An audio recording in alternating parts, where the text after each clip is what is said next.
Early one morning, Gordon's fire would not light. I don't know what's wrong, sighed the firelighter. There must be gremlins about. What are gremlins? Asked Percy. I've heard that they're little green men who play tricks, replied Thomas. Can we find one? Pah, said James. Gremlins don't exist. They're just an excuse when things go wrong. If Firelighter says there are gremlins, there are. Ha! Snorted James. Sir Topham Hatt had heard everything. Silence, he said.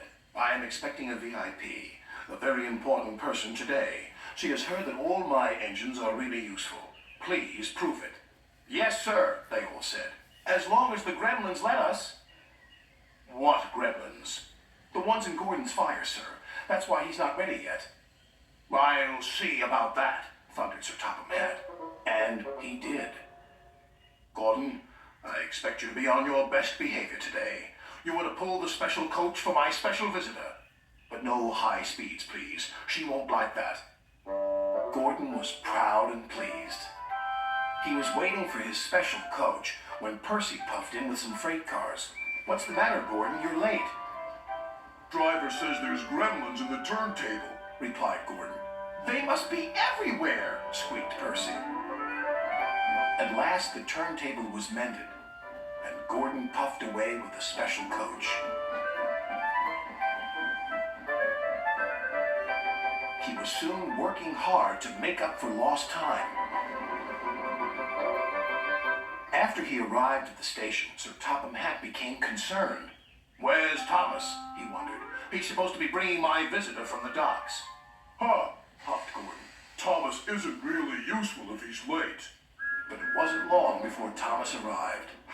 I'm sorry. A cow strayed on the line and we had to wait for the farmer to take her away. The driver says your visitor is here safe and sound. Indeed she is, smiled Sir Topham Hatt. How nice to see you. Who is it? Whispered Percy. I don't know, replied Thomas. But Sir Topham Hatt is certainly keen to please her. He's arranged a special party for her. She's got a dog as well, said Percy. Well, come on, Thomas, said the driver. You need a drink. Puffed Gordon. Thomas is just a lazy little engine. Sir Topham Hatt is expecting me to arrive on time. We're late because of Thomas. Gordon's driver decided to make up for lost time. Then there was trouble. I think we better slow down. This is an old line and could make things uncomfortable for the VIP. And it did. She was taking a bath and the water was slopping all over the place. Oh! She cried.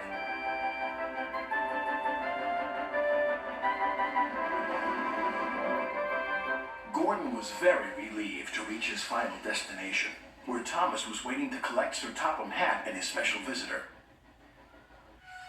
He blew an extra long whistle. This frightened the visitor's dog so much that he fled from the station and ran into a field where a bull was grazing. The bull frightened the little dog even more. He ran back again, onto the platform and over the bridge. Row, row, row.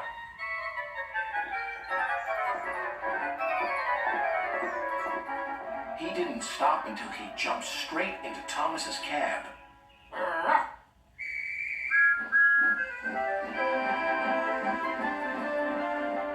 But he had a wonderful ride, all the way to the docks. What's the dog's name? Asked the fireman. Well, after today's events, I think I'll rename him Gremlin, Sir Topham Hatt chuckled. In that case, I've met one at last. Ha ha! Excuse me, sir, but who is your very important visitor? Why, didn't I tell you? This lady is my mother, and she agrees with me. You are indeed really useful engines, and my mother, of course, is always right. Ha ha ha ha!